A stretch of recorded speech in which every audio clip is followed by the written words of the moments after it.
ಅಸ್ತ್ರ group, voice of ನಮ್ಮ media. ನೆರಳಿಲಿದ ದಾರಿಯಲ್ಲಿ ಜೀವದ ಬಂಡಿ ಸಾಗಿದೆ, ಮರಮರದ ಕರೆಯಿಂದ ಬಣ್ಣದ ತೂಗಿದೆ. ಶ್ರುತಿ ಅವರಿಗೆ ಸ್ವಲ್ಪ ಯಾವುದು ಏನು ಅಂತ ಸ್ವಲ್ಪ ಗ್ಯಾರಂಟಿಯಾಗಿ ಹಿಡ್ಕೊಳ್ಳಿಕ್ಕೆ ಇನ್ನೂ ಕಷ್ಟ ಆಗ್ತಾ ಇದೆ. ನೋ ಪ್ರಾಬ್ಲಮ್, ಚೆನ್ನಾಗಿ ಹಾಡಿದ್ರಿ, ಒಳ್ಳೆ ಸಿಂಗರ್ ಆಗೋ ಲಕ್ಷಣ ಎಲ್ಲ ಇದೆ. ಆದರೆ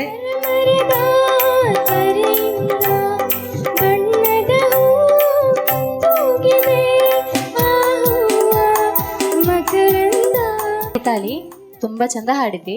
ಆದರೆ ಅದೇ ಸ್ವಲ್ಪ ಬಾಯಿ ಓಪನ್ ಮಾಡಿ ಓಪನ್ ಆಗಿ ಸಿಂಗ್ ಮಾಡಬೇಕಿತ್ತು. ಇಲ್ಲಾಂತಂದ್ರೆ ಆ ಹಾಡಿದ್ದು ಆ ಮೆಲೋಡಿ ಹೋಗ್ತದೆ. ಬಯಸಿದೆ ಭಾವ